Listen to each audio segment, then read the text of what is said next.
The key refused to turn in the lock. I jiggled it harder, my fingers still numb from 16 hours in the warehouse freezer, when something caught my eye through the frosted window. Movement. Laughter. The shadow of someone who wasn't my wife. "Come on," I muttered, my breath clouding in the biting air. The snow had been falling relentlessly for hours, the worst blizzard to hit our town in a decade.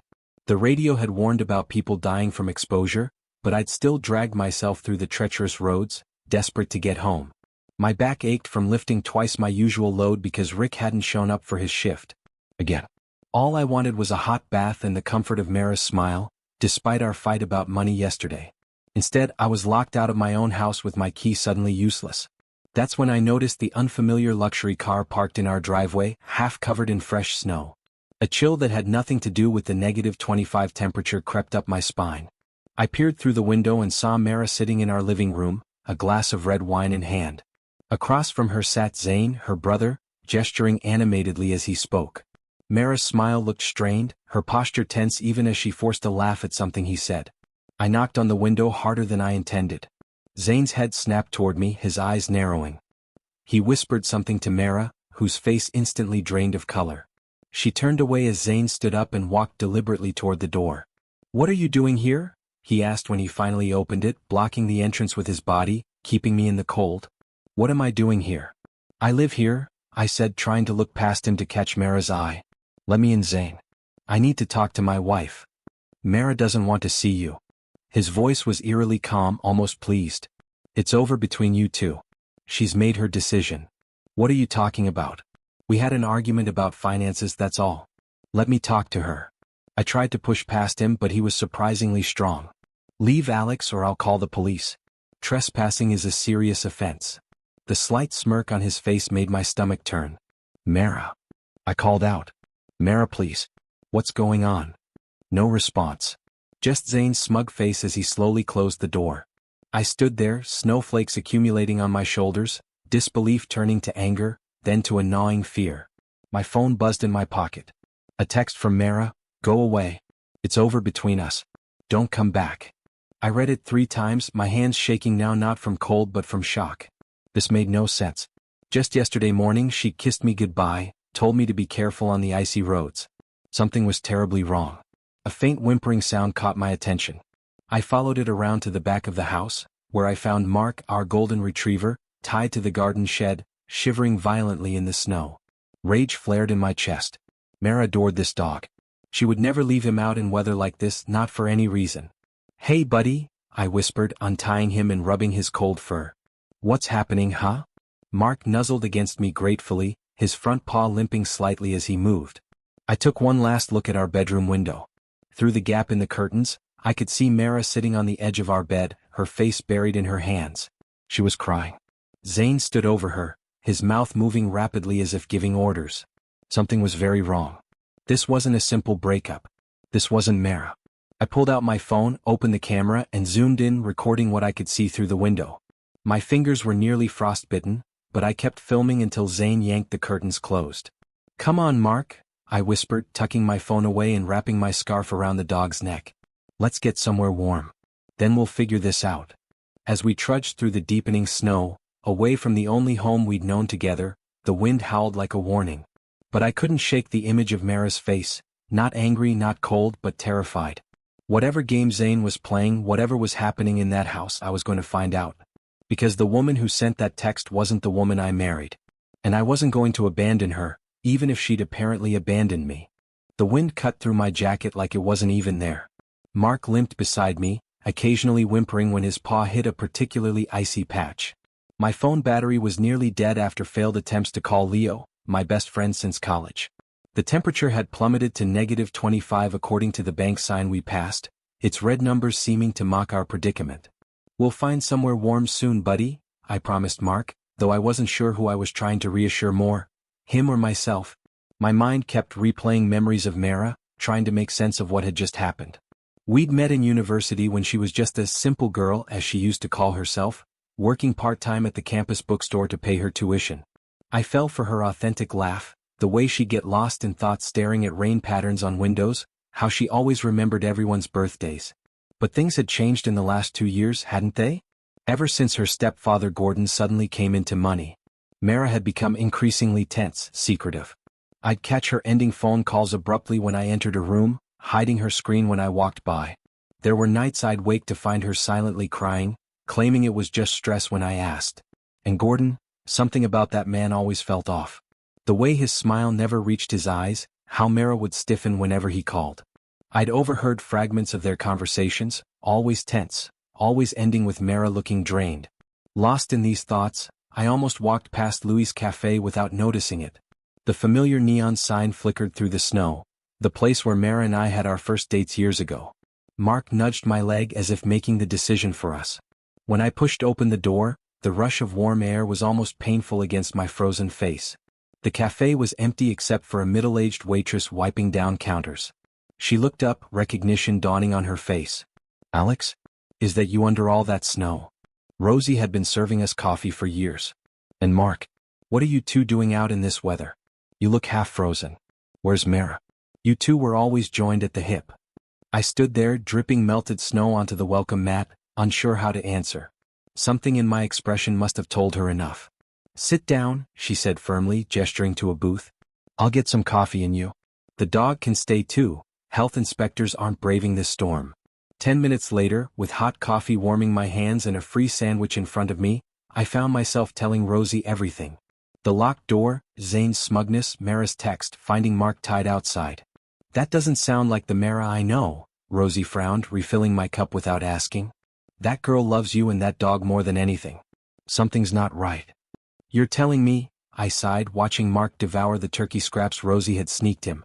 "You know," Rosie leaned closer, lowering her voice even though we were alone, "I saw Mara about 2 weeks ago in the parking lot behind the supermarket. She was arguing with Zane. Pretty heated. She was crying and he—" Rosie hesitated. "He grabbed her arm. Art. I was going to intervene but they drove off. I meant to mention it next time you both came in, but—" My stomach churned. Zane's always been possessive of her, but this is different. It's like he's taken over her life.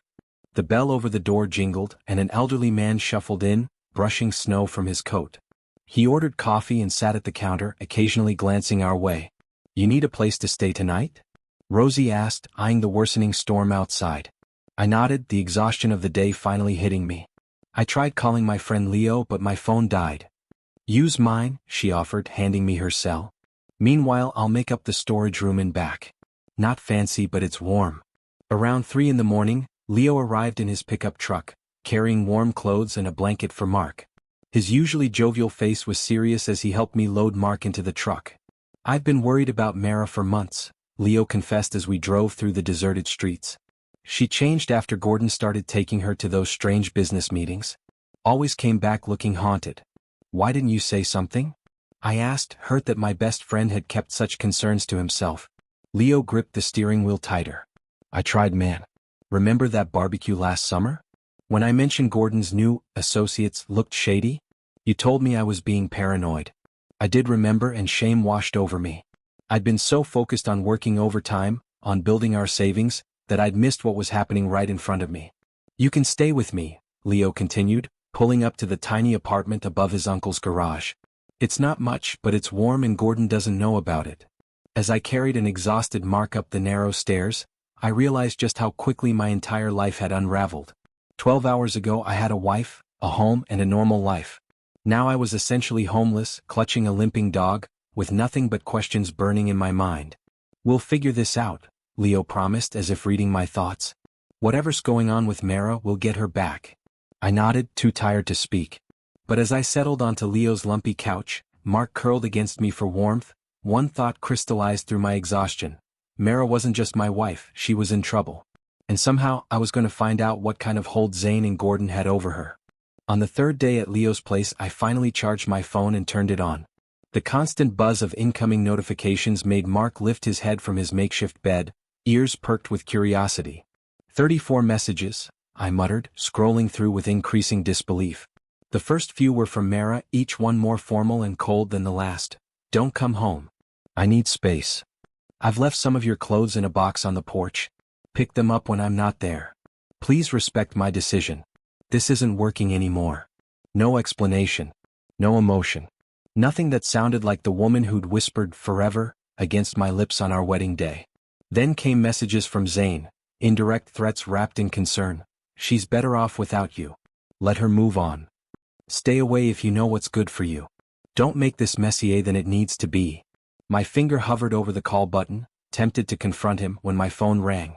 The caller ID showed Ryan from work. Alex? Man, what's going on? Gordon called our boss yesterday, something about terminating your employment. Boss is confused as hell. My stomach dropped. Gordon did what? He has no connection to where I work. That's what I said. But apparently he's friends with the regional director or something. What did you do to piss him off? After assuring Ryan I'd sorted out, I returned to my messages, finding several from mutual friends. Each one told a different version of our supposed breakup. Mara had given everyone a unique explanation. To Sarah, Alex has been acting strange, staying out late. I don't feel safe. To Mark, we've been growing apart for months. It was mutual. To Ben, his gambling has gotten out of control. I had to protect myself financially. Gambling? I'd never so much as bought a lottery ticket. Then came a screenshot from Emma of Mara's Instagram story, a photo of her toasting with champagne, captioned, "Freedom feels amazing. #new chapter #movingin." Leo found me sitting on the edge of the sofa, staring blankly at my phone. That bad? He asked, setting down a grocery bag. Worse, I replied, showing him the messages. She's rewriting our entire relationship. And Gordon's trying to get me fired. This is about more than a breakup, Leo said, his expression grim. They're systematically cutting you off, financially, socially. A cold dread settled in my chest. I opened our joint banking app only to find I'd been logged out. After several failed password attempts, I called the bank directly.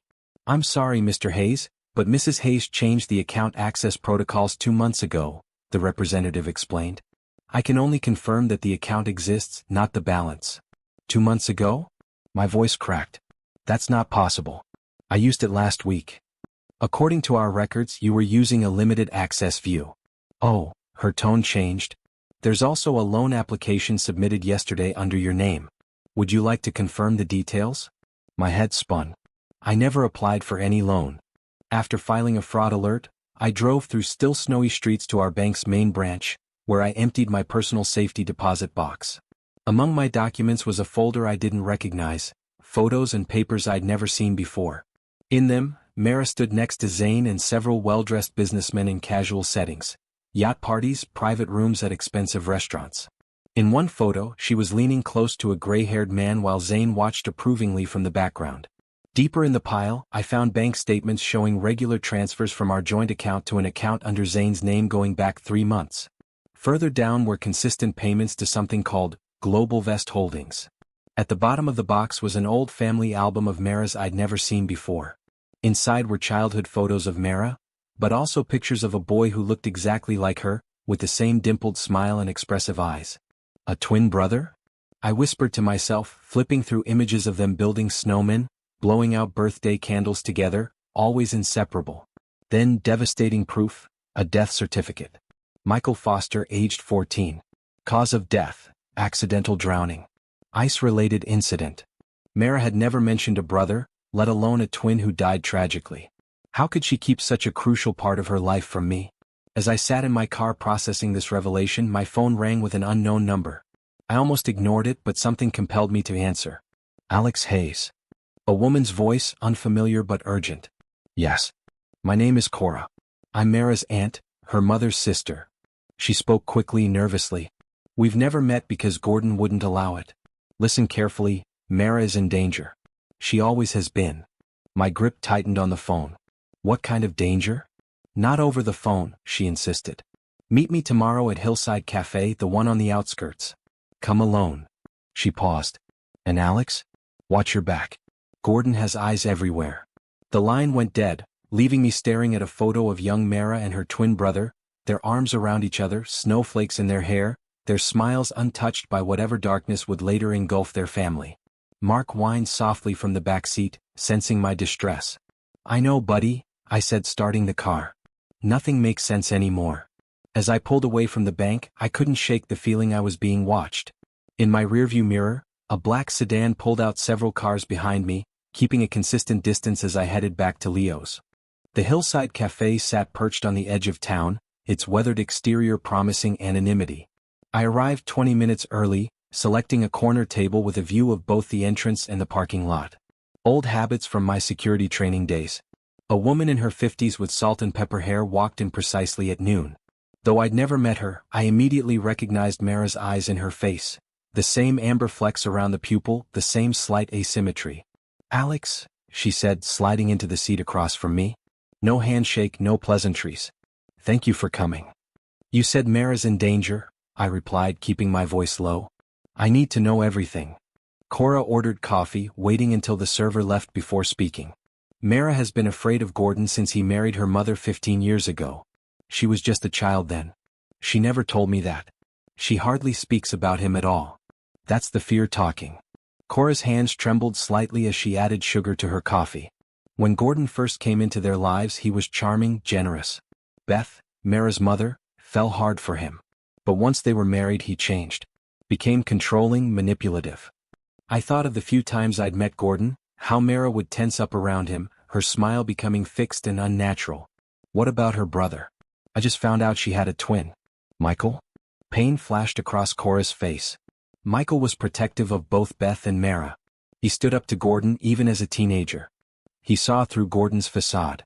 She took a sip of coffee, steadying herself. "The official story is that Michael fell through the ice while skating. A terrible accident. But there were witnesses who saw Gordon and Michael arguing by the lake just before it happened. The implication hung in the air between us." I felt sick. "Gordon's been manipulating Mara for years," Cora continued. "Making her believe she was somehow responsible for Michael's death. That she should have watched him more closely. That if she'd been a better sister, he'd still be alive. And her mother let this happen? Beth is broken. Has been since Michael died. She turned to pills, to alcohol. Anything to numb the guilt, the suspicion that her husband—" Cora couldn't finish the sentence. I thought of the photos I'd found, the strange payments. "Recently, has Gordon been involving Mara in his business?" "Yes. Gordon built his empire on corruption.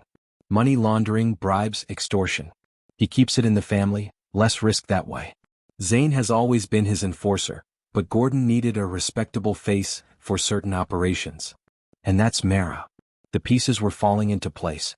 "What happens when she resists?" Cora's eyes welled with tears. "The broken arm last year wasn't from a fall. The car accident that left her with bruised ribs. Gordon doesn't tolerate disobedience." My hands clenched into fists beneath the table. Every protective instinct in my body screamed to storm their house and take Mara away, but I knew it wouldn't be that simple. "Why now? Why stage this elaborate breakup? You started asking questions, didn't you? About the strange payments, the late-night phone calls." Cora's gaze was knowing. "Gordon has informants everywhere. Someone probably told him you were getting suspicious." As we left the cafe, I felt the weight of new knowledge pressing down on me. Mara wasn't a traitor, she was a prisoner. Had been long before I met her. I was so distracted that I almost missed the black BMW following me, the same one I'd spotted yesterday. I took 3 random turns, confirming my suspicion. Someone was tailing me. I pulled into a supermarket parking lot, quickly moving between rows of cars. The BMW followed, finally parking several spaces away. Zane stepped out, his expression cold as he approached. "Touching meeting with dear Aunt Cora?" he called out, stopping a few feet away. "Did she fill your head with fairy tales about poor, innocent Mara?" "Stay away from me, Zane." I stood my ground, though every muscle urged me to lunge at him. "You don't understand what you're messing with, Alex." He stepped closer, lowering his voice. "This goes beyond your pathetic marriage. Stay away from our business or things will get very unpleasant." "Is that a threat?" I clenched my fist. "Just friendly advice," Zane smirked. "Gordon doesn't appreciate nosy outsiders. Especially ones who contact former employees." My blood ran cold. How did he know I'd been researching Gordon's business? "Everything all right here?" A deep voice interrupted us. A supermarket security guard approached, his hand resting casually near his taser. Zane stepped back, his expression shifting to neutral. "Just a friendly chat." "Doesn't look friendly to me," the guard said, positioning himself slightly between us. "Sir, is this man bothering you?" Before I could answer, the guard turned slightly and I recognized him. Mike, an ex-military guy I'd met at a gym years ago.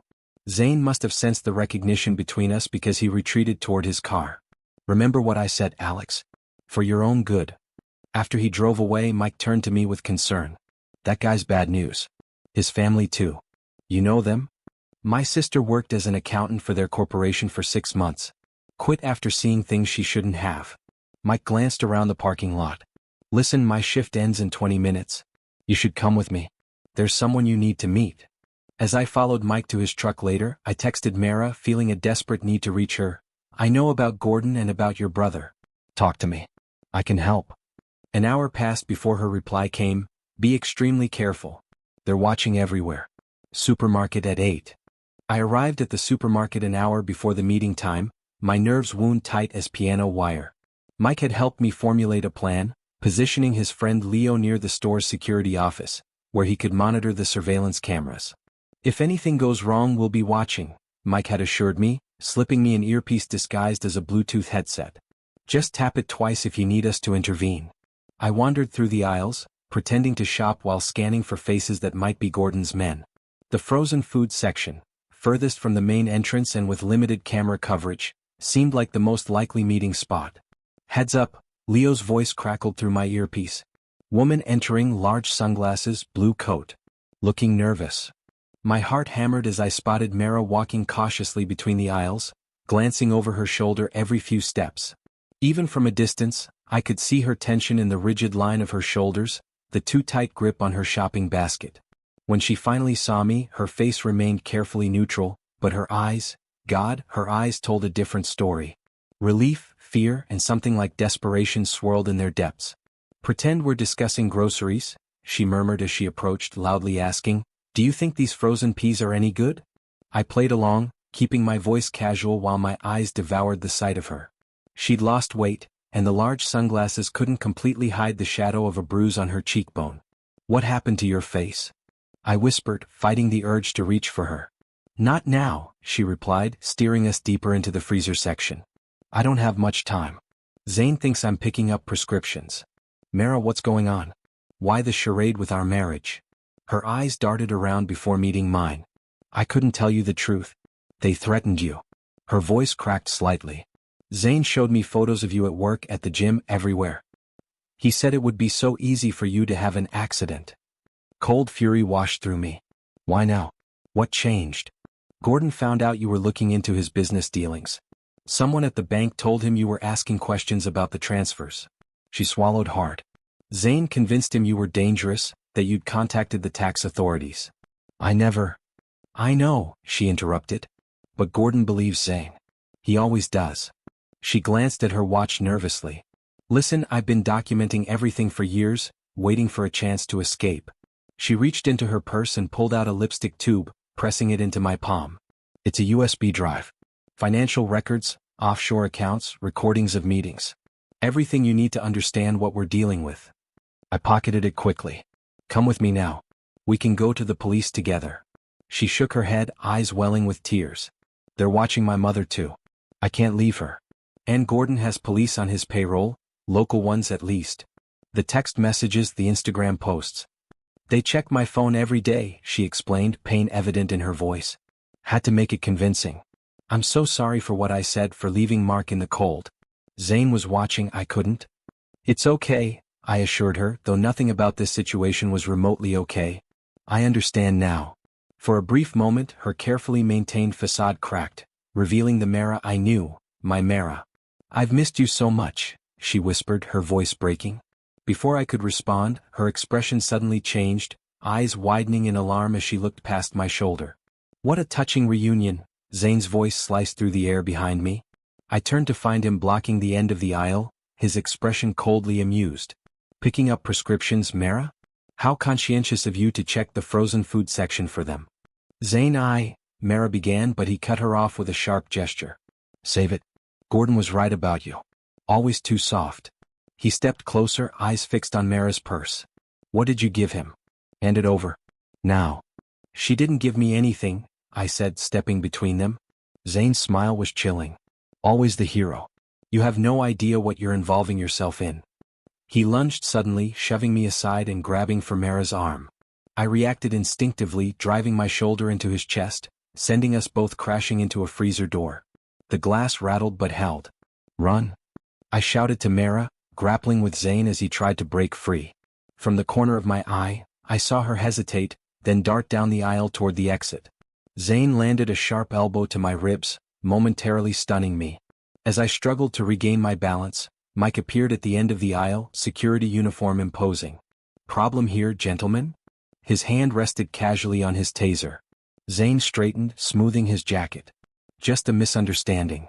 "I'm calling the police," Mike stated firmly. "Assault on a customer." Zane's eyes narrowed, calculating. After a tense moment, he backed away. "This isn't over," he hissed at me before turning to leave. "You have no idea who you're messing with. Gordon won't stop at just ruining your life now." After he left, I searched frantically for Mara, but she had vanished. Mike joined me, expression grave. "She got away clean. No one followed her." Relief washed through me, quickly replaced by concern. Where would she go now? Had I made things worse by meeting her? As Mike walked me to his car, I felt something in my jacket pocket, a slip of paper that hadn't been there before. Mara must have planted it during our brief encounter. In her familiar handwriting, "Riverside Hotel, room 204. The Riverside Hotel had seen better days. Faded carpet and dim lighting greeted me as I slipped past the drowsy night clerk, heart pounding as I approached room 204. I knocked softly, 3 quick taps, pause, 2 more, our old signal from early dating days when I'd visit her dorm. The door opened just enough for Mara to verify it was me before pulling me inside. The room was modest but clean, a single lamp casting long shadows across the walls. "Were you followed?" she asked immediately, peeking through the curtains. I took precautions. Mike had driven me on a circuitous route, doubling back multiple times before dropping me 2 blocks away. "Mara, you need to tell me everything. No more secrets." She sank onto the edge of the bed, suddenly looking exhausted beyond her years. "Where do I even start?" "The beginning," I said gently, sitting beside her but not touching, sensing she needed space. "Your real childhood. Your brother." Her eyes clouded with memory. "Gordon came into our lives when I was 5. Mom had been struggling after Dad left, working 2 jobs. Gordon seemed like a miracle, charming, financially stable, interested in a woman with 2 kids. He was different then?" She shook her head. "No, just better at hiding it. The control started small, suggestions about Mom's friends, clothes, how to raise us. By the time she realized what was happening, she was completely dependent on him." Mara wrapped her arms around herself as if suddenly cold. "Michael saw through Gordon before anyone. He was always more perceptive than me, even though we were twins. He'd stand between Mom and Gordon during arguments, challenge him when he criticized her. I thought of the smiling boy in the photos, protective even then. And the day on the ice?" Pain flashed across her face. "We were 14. Skating on Mercer Pond. Gordon showed up, angry about something Michael had said to one of his business associates. He called Michael away to talk privately. I kept skating, doing spins to impress a boy from school." Her voice cracked. "I heard shouting. When I looked over, they were arguing intensely. I started toward them, but then..." She closed her eyes. There was a crack. A splash. Screaming, mine I think. Michael had fallen through the ice. Tears streamed down her face now. "Gordon told everyone I was supposed to be watching him. That Michael had ventured into a dangerous area while I was flirting.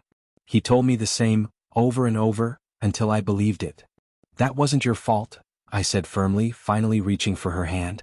"You were a child. Gordon made sure everyone treated me like I was fragile afterward, like I might break from guilt. He told people he was protecting me from legal consequences.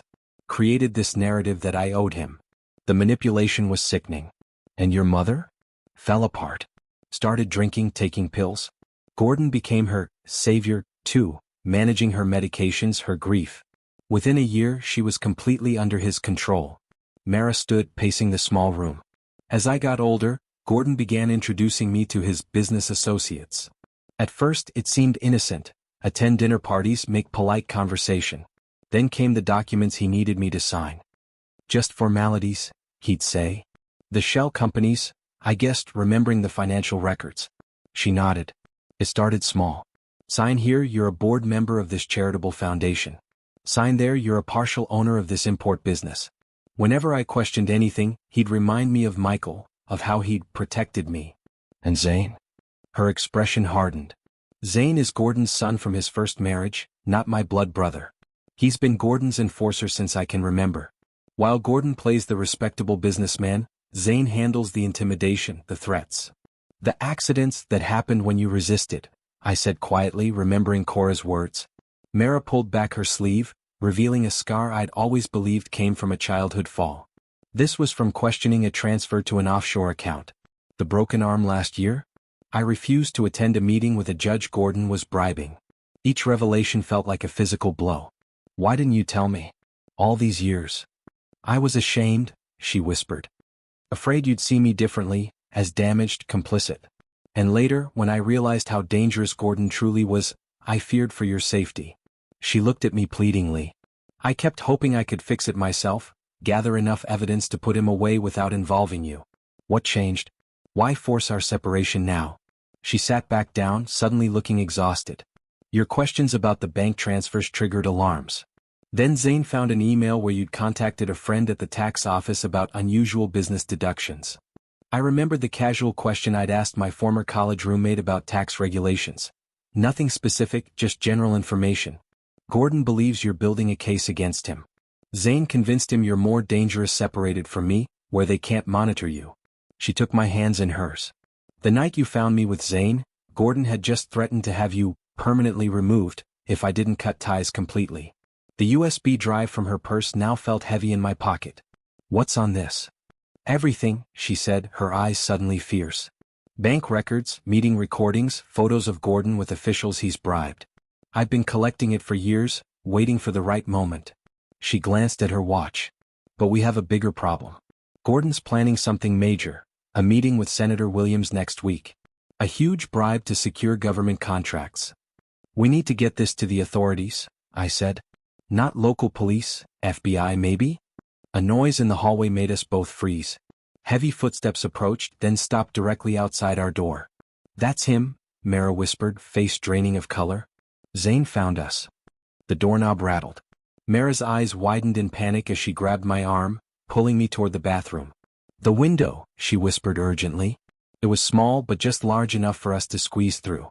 I went first, landing awkwardly on the wet concrete of the service alley, then helped Mara down as the sound of splintering wood echoed from inside the room. He's breaking in, I hissed, grabbing her hand as we sprinted down the alley. We rounded the corner just as Zane's voice boomed through the broken door. Where are you, you ungrateful little? My car was parked 2 blocks away, but heading there seemed too obvious. Instead, we ducked into a 24-hour diner, slipping into a booth at the back. He'll be checking all nearby businesses, Mara whispered, hands trembling around a hastily ordered coffee cup. We need somewhere safer. I made a quick call to Cora, keeping my voice low. 10 minutes later, we were huddled in the back of her sensible sedan, racing toward the outskirts of town. My cabin, Cora explained as we wound through increasingly remote roads. Gordon doesn't know about it. It was my late husband's hunting retreat. The modest log structure sat nestled among pine trees, at least 15 miles from the nearest neighbor. Inside, a wood stove provided warmth, and basic amenities offered a rustic comfort. You'll be safe here while we figure out next steps, Cora assured us, stoking the fire higher. The next morning, I made calls from Cora's landline, untraceable back to me. First to Mike, who confirmed that Zane had men watching my apartment in Leo's place. Good thing you're not here, he said grimly. They don't look like they're just there for surveillance. My next call was to Ellis, Gordon's former secretary whom Mike had introduced me to. She agreed to meet us at the cabin, bringing additional evidence of Gordon's illegal activities. I've been waiting for someone to finally stand up to him, she said when she arrived, producing a thumb drive from her purse. These are backup files I made before leaving. Corporate accounts that don't match the official books, meetings that never happened. As the day progressed, our small team grew. Mike brought surveillance footage from the supermarket showing Zane's assault. Leo arrived with my laptop and electronic equipment. By evening, the cabin's living room resembled a war room, with documents covering every surface. We need someone we can trust in law enforcement, I said, reviewing the mountain of evidence we'd assembled. This is way beyond local police. I might know someone, Cora said hesitantly. An old friend who works for the FBI in the Financial Crimes Division. We dated briefly in college. He owes me a favor. Agent Ryan arrived the following afternoon, his skepticism evident in the tight line of his mouth and narrowed eyes. He was a barrel-chested man with salt and pepper hair and the weathered face of someone who'd seen too much deception to be easily convinced. This better not be a waste of my time, Cora, he said, settling his large frame onto the cabin's sofa. You mentioned corruption, bribery, money laundering? Mara stepped forward, composed despite her obvious exhaustion. All that and more, she said, connecting the USB drive to my laptop, including evidence of my stepfather's involvement in my brother's death. For 2 hours we walked Agent Ryan through the evidence.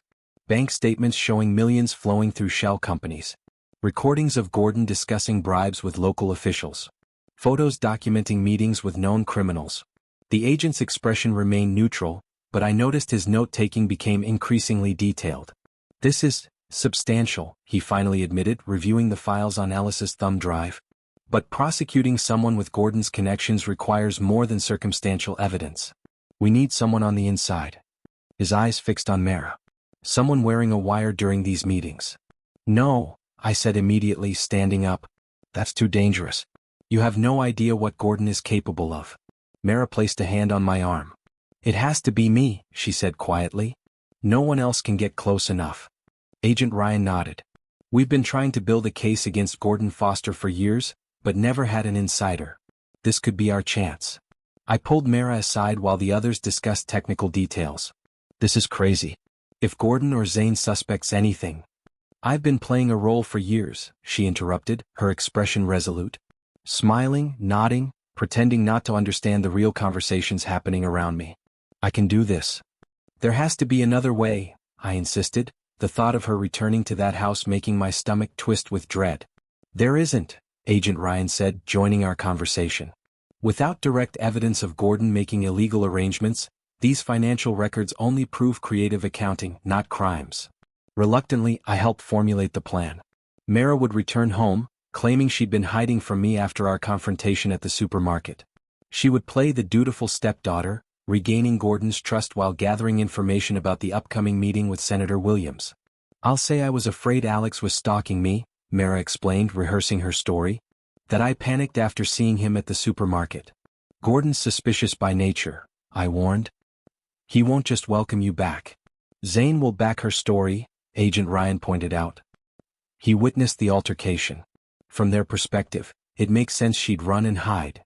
The night before Mara was set to return, we sat on the cabin's small porch, watching starlight shimmer on the remaining patches of snow. She leaned against my shoulder, our fingers intertwined. "I'm scared," she admitted softly. "Not of going back. I've been scared every day in that house for years. I'm scared of failing. Of missing this chance." I tightened my grip on her hand. "You won't fail. And when this is over, we'll restart somewhere new. Somewhere without shadows or secrets." She turned to me, eyes searching mine. "Can we really? After everything?" "We can," I promised, pressing my forehead to hers. "But first let's bring Gordon down. Together." The following morning, Mara left for her mother's house, wearing clothes Cora had purchased to avoid suspicion. As her car disappeared down the gravel road, I fought every instinct to follow her. "She's stronger than you think," Cora said, standing beside me. "She survived in that house for years. She'll survive a few more days." I nodded, but couldn't shake the feeling we'd just sent Mara back into the lion's den, armed with nothing but a hidden microphone and a fragile plan. The day of Gordon's charity gala arrived with an ominous gray sky threatening more snow. From our surveillance vehicle parked 3 blocks away, I watched the Foster mansion through binoculars, my stomach knotting with each passing minute. "Stop fidgeting," Agent Ryan said, adjusting his headphones. "You'll break something." "She's been in there for 5 days," I replied, unable to keep the edge from my voice. "With minimal contact. How do we know she's okay?" Ryan's expression softened slightly. "Her last dead drop confirmed everything's proceeding as planned. The recording devices are in place in Gordon's office and the main reception room." The dead drop had been a brief moment at the supermarket where Mara, shopping with her mother, had brushed past one of the agent's team members, slipping a tiny memory card into his pocket. The message had been succinct: "All set for Friday. Main event in G's office after speeches." "You better have agents ready to move," I said, thinking of Mara in that elegant green dress she'd purchased for the occasion. Beautiful camouflage hiding the wire beneath and the recording device cleverly built into a brooch. "We have 12 agents in position," Ryan assured me. "But we need concrete evidence," Gordon explicitly discussing the bribe with Senator Williams. "Without that, this whole operation falls apart." Through the binoculars, I watched luxury cars and SUVs arrive, disgorging men in expensive suits and women draped in jewelry. "Gordon's annual charity gala," ostensibly raising funds for disadvantaged youth, was actually a networking event for his criminal enterprise. The perfect cover for his meeting with the senator. "There she is," I whispered, spotting Mara greeting guests at the door beside Gordon. Even from this distance I could see the practiced smile, the perfect posture, the mask she'd worn for years. Gordon kept a proprietary hand on her shoulder, presenting her to his associates like a prized possession. "Audio's coming through clearly," Ryan confirmed, making adjustments to his equipment. "Now we wait." Inside the mansion, Mara moved through the crowd with practiced ease, playing her role flawlessly. Gordon introduced her to the guests as a key member of our team, and a living example of our charitable work, his hand gripping her elbow just a little too tightly. Zane shadowed her continuously, his eyes never leaving her for long. She could feel his suspicion like a physical presence. "Senator Williams has arrived," Gordon announced quietly as he passed her. "Make sure everything is perfect in my office. We'll be having a private discussion after my speech." This was her moment. While Gordon took the podium to deliver his carefully crafted speech about giving back to the community, Mara slipped away to his office, ostensibly to prepare it for the meeting. Her hands steady despite her racing heart, she positioned the final recording device inside the frame of a family photograph. Gordon, Beth, herself and Zane, all smiling as if they were a normal, happy family. The irony wasn't lost on her. As she adjusted the picture frame, the door clicked shut behind her. She whirled around to find Zane leaning against the doorframe, arms crossed. "What are you doing in here?" he asked, his voice dangerously soft. "Gordon asked me to make sure everything was ready for his meeting with the senator," she replied, forcing her voice to remain steady. Zane stepped closer, eyes narrowing. "You disappear for days after meeting your estranged husband, then suddenly return all apologetic and helpful.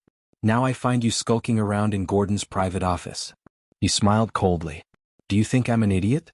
I saw you with that security guard at the store." "I don't know what you're talking about," Mara began, but Zane moved with unexpected speed, grabbing her wrist and twisting until she gasped in pain. "What's this?" he hissed, fingering the brooch at her neckline. "New jewelry for the occasion? Or something more?" Before she could respond, he ripped it from her dress, examining it closely before throwing it to the floor and crushing it under his heel. A recording device. How predictable. Mara's heart sank as she watched her primary wire being destroyed. She still had the backup, a smaller device woven into her bracelet, but Zane was already checking her jewelry, his face contorted with rage. "Gordon will destroy you for this," he said, pocketing her bracelet. "After everything he's done for you." "Done for me?" Mara found her voice, anger finally overriding fear. "He killed my brother. Manipulated me for years. Used me for his dirty business." Zane's smile was chilling. "And yet here you are, still useful as bait." He backed toward the door. "Don't move. I'm getting Gordon. He'll want to handle this personally." The moment the door closed, Mara heard the distinct click of the lock engaging. She was trapped. In the surveillance van, panic erupted as Mara's primary signal went dead. "What happened?" I demanded, watching the audio levels flatline. "We've lost the main wire," Ryan said tensely, switching channels. "The backup's still operational, but the signal's weak." "Wait, that's gone too." I grabbed the binoculars, searching the windows desperately. "Something's wrong. We need to go in now." "Without evidence, we have nothing," Ryan argued. "We can't risk." "Screw the evidence." I slammed my hand on the monitoring equipment. "Mara's in danger. Zane must have found the wires." Ryan hesitated, then nodded to his team. "Alpha team, move to standby positions. Something's compromised the operation." Inside the mansion, Mara examined the locked door, refusing to surrender to panic. Years of finding escape routes from Gordon's punishments had given her skills she rarely acknowledged. Removing a hairpin from her updo, she knelt by the lock. "Thank you, Michael," she whispered, remembering how her twin had taught her this trick when they were children, sneaking into locked rooms for adventures. The lock clicked open just as she heard footsteps approaching in the hallway. Instead of waiting for Gordon, she slipped out and headed for the service corridor leading to the kitchen. As she rounded the corner, she collided with the last person she expected. Her mother. "Mara?" Beth's eyes widened, taking in her daughter's disheveled appearance and obvious distress. "What's happening?" For a moment, Mara hesitated, certain her mother would betray her to Gordon as she had so many times before. But something in Beth's eyes seemed different, clearer, more present than Mara had seen in years. "They found out," Mara whispered. "I'm trying to escape." To her astonishment, Beth pulled her into a small staff bathroom, locking the door behind them. "I know what he did to Michael," she said, her voice barely audible. "I've always known." "Then why?" "I wasn't strong enough to protect you then," Beth interrupted, tears welling in her eyes. "But I won't make the same mistake again." She pressed a key into Mara's palm. "Service exit through the laundry room. Go." "He's in his office now with the senator, discussing the contract." Mara stared at her mother in disbelief. "Mom, I can't just leave. I need evidence of what they're doing." "You mean this?" Beth reached into her evening purse, extracting a small digital recorder. "I've been making my own records for years. He thinks I'm just a stupid trophy wife." She smiled sadly. "Go now before Zane finds you." Outside, the surveillance team received an unexpected transmission, a new signal broadcasting from inside the mansion's office. "We've got audio," Ryan announced, adjusting the volume. "And it's crystal clear. Gordon and the senator, discussing payment terms for the contract." I leaned closer, hearing Gordon's voice. "Once the appropriations bill passes, the first payment of $2 million will be transferred to your Cayman account. The remaining $3 million after the contracts are awarded."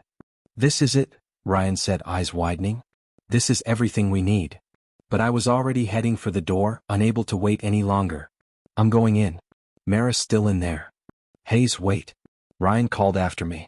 "We're about to—" I didn't hear the rest, already sprinting through the falling snow toward the mansion, praying I wasn't too late. The weeks following Gordon's arrest passed in a blur of legal proceedings, interviews, and healing. The image of FBI agents storming the mansion's office while Gordon and Senator Williams frantically tried to destroy evidence would stay with me forever. So would the sight of Mara's face as I found her in the service corridor, her mother standing protectively beside her. "You came for me," she'd whispered as I pulled her into my arms, her body trembling against mine. "Always," I'd promised. "No matter what." Now, sitting in our lawyer's office reviewing another deposition, Mara looked both exhausted and relieved. The case against Gordon was overwhelming. Financial records, recorded conversations, and testimonies from numerous victims of his schemes. The charges included multiple financial crimes, and most importantly, involuntary manslaughter for Michael's death. "The prosecutor says Gordon will likely get 25 years minimum," our lawyer explained, closing her folder. "Zane was arrested trying to cross into Canada with falsified documents. He's facing 15 years himself." "And my mother?" Mara asked quietly. "Beth's cooperation has been invaluable. Her secret recordings provided crucial evidence. The DA is recommending probation and community service." After the meeting, we walked through the park, snow melting around us as the first hints of spring emerged. Mara had been seeing a therapist specializing in trauma, working through the layers of manipulation and guilt Gordon had embedded in her psyche. "Dr. Winters says I need to stop blaming myself for not seeing through Gordon earlier," she said, watching a pair of squirrels chase each other up a tree. "That the manipulation started when I was too young to recognize it." I squeezed her hand. "She's right. Gordon was a master manipulator. He fooled everyone. Business associates, government officials, even law enforcement." "Not you," she said, turning to face me. "You knew something was wrong. I should have trusted you with the truth from the beginning." "Why didn't you?" I asked gently. It was a question I'd been holding back for weeks, giving her space to heal. She looked away, her breath clouding in the cool air. "I was afraid you'd see me differently if you knew the truth about my family, about what I'd been involved in. That you'd think I was broken or worse, complicit." We sat on a bench overlooking the half-frozen pond, the setting uncomfortably reminiscent of where Michael had died. "I should have pushed harder," I admitted. "I knew something was wrong, the strange calls, your tension around Gordon, the unexplained injuries. I let you deflect because it was easier than confronting the truth." She leaned against my shoulder. "We both made mistakes. But we're here now." The following Saturday, we visited Michael's grave together for the first time. Mara placed white roses against the small headstone, tears flowing freely as she finally mourned her brother without the weight of false guilt. "He would have liked you," she said, wiping her eyes. "Michael always saw through pretense. He would have appreciated your stubbornness." "Sounds like we'd have gotten along well," I smiled, imagining the twin brother I never got to meet. "Too well. He'd have dragged you into all sorts of trouble." Her smile was sad but genuine, perhaps the first real smile I'd seen since this all began. We sold the house we'd shared, neither of us wanting to live surrounded by memories of deception. Instead, we found a modest two-bedroom cottage on the other side of town, far from Gordon's shadow. One evening, while unpacking boxes in our new living room, Mara came across a familiar business card. "Louis Café," she read, turning it over in her hands. "We should visit Rosie, thank her properly." The cafe looked exactly as it had that snowy night when Mark and I had sought refuge there. Rosie greeted us with genuine warmth, insisting on serving us herself despite being short-staffed. "I always knew something wasn't right," she said, refilling our coffee cups. "You two were too solid to fall apart over nothing." During our conversation, I noticed several striking paintings on the cafe walls, vibrant landscapes and poignant portraits that captured raw emotion. "Those are new," I commented, admiring a particularly evocative snowscape. Rosie blushed slightly. "Actually, they're mine. I've been painting for years, just never had the courage to display them." Mara studied the paintings with growing interest, her art history background evident in her thoughtful analysis. "These are remarkable, Rosie. You have a genuine talent." Their conversation about technique and inspiration continued long after our meal was finished, sparking a friendship that would become increasingly important to both women. Leo and Mike became regular fixtures at our new home, helping with renovations and joining us for weekly dinner gatherings. Leo brought dates occasionally, while Mike offered security advice for our new place, both men seamlessly integrating into our rebuilding lives. With Ellis's guidance, Mara established a legitimate foundation supporting victims of domestic violence, channeling her experience into meaningful help for others. She threw herself into the work, finding purpose in transforming her trauma into advocacy. "Sometimes the hardest part is admitting you're a victim," she explained to a group of women at their first support meeting. "The second hardest is stopping being one." I left my warehouse job, using my background in logistics to help secure the foundation's supply chains and eventually consulting on security measures for other nonprofits. Aunt Cora moved closer, renting an apartment just 10 minutes away, becoming the supportive family Mara had never truly had. Her practical wisdom and unconditional acceptance helped heal wounds Beth's complicity had created. During a visit to the animal shelter where we volunteered, we met Duke, an older dog with gray around his muzzle who followed Mark around the play area with devoted admiration. "No one wants to adopt the older ones," the shelter worker explained sadly. We exchanged a glance, no words needed. That evening, Duke joined our family, curling up beside Mark on the rug with the contentment of a soul who'd finally found home. "No creature should suffer the cold of loneliness," Mara said, watching them together. Her words carried the weight of personal understanding that needed no explanation. As spring fully arrived, melting the last traces of snow, we began to believe in the possibility of a future without shadows, one built on truth and trust rather than secrets and fear. 1 year later, our cottage had transformed from a simple shelter into a true home. Photos lined the walls, not the stiff, formal portraits Gordon had insisted upon, but candid moments of genuine happiness.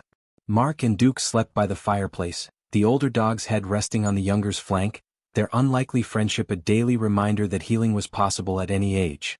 "They're inseparable," Mara commented, watching the dogs dream. "Just like Leo and his new girlfriend." I laughed, remembering how my formerly commitment-phobic friend now planned his schedule around Sarah's art exhibitions.